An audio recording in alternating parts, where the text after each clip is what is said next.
അസ്സലാമു അലൈക്കും. ഇതൊരു ചെറിയ വീഡിയോയാണ്. എല്ലാവരും എന്നെ ഒന്ന് സപ്പോർട്ട് ചെയ്യുന്നത്. ഒരു ചെറിയ കിണ്ണത്തപ്പം വേവിക്കുന്നത്. ഇത് തേങ്ങാപ്പാല, പിന്നെ 4 ഏലയ്ക്ക, പിന്നെ ഒരു മുട്ടയുടെ വെള്ള,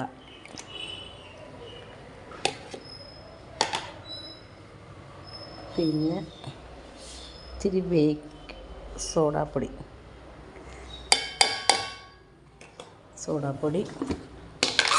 ഇനി മാവ് ഒരെണ്ണത്തിനുള്ള കേട്ടോ.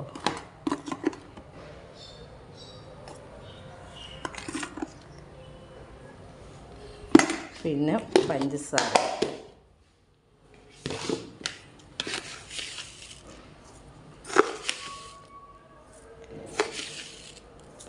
വേണമെങ്കിലിടാം. ഇപ്പം ഞാൻ കുറച്ചേ ഇട്ടോളൂ. ഇത് അണ്ടിപ്പരിപ്പും നെയ്യും വറുത്തതാണ്. എനിക്ക് മുന്തിരി ഇഷ്ടമല്ല കേട്ടോ. ഞാൻ ഉപ്പിട്ടില്ലായിരുന്നു, ഉപ്പിടാൻ മറന്നു പോയതാണ്. അതുകൊണ്ട് ഈ ഉപ്പ് മതി. ഇത് ഇഡ്ഡലി കുട്ടും അടുപ്പി വെച്ച്, ഇത് നെയ്യ് തടവിയ പാത്രമാട്ടോ. ഇതിപ്പം 10 മിനിറ്റോളമായി ഇത് എല്ലാം റെഡിയാക്കി വെച്ചിട്ട്.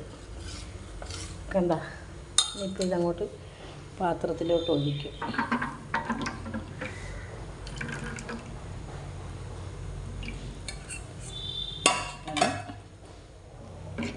കിണ്ണത്തപ്പം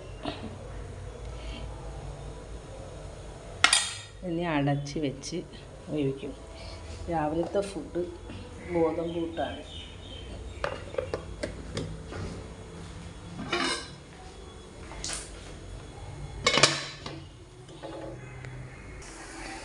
ഇങ്ങനെ കിണ്ണത്തപ്പവും റെഡിയായി. ഇതാകണ്ട, വെന്ത് കഴിയുമ്പോഴേ ഇങ്ങനെ വരുന്നത്. അതും റെഡിയായി. രാവിലത്തേക്കുള്ള കാപ്പി പുട്ടും, ഗോതമ്പ് പുട്ടാണ്, ഏത്തക്കയും ചായയും. എല്ലാവരും എന്നെ ഒന്ന് സപ്പോർട്ട് ചെയ്യുക, ലൈക്ക് അടിക്കുക, കമൻ്റ് ഇടുക, ഷെയർ ചെയ്യുക. സപ്പോർട്ട് ചെയ്യണം എല്ലാവരും. ഒന്ന് സഫ് ചെയ്യാത്തവരൊന്ന് സഫ് ചെയ്യുക. അസ്സലാമു അലൈക്കും വറഹ്മത്തുള്ളാഹി വബറകാതുഹു.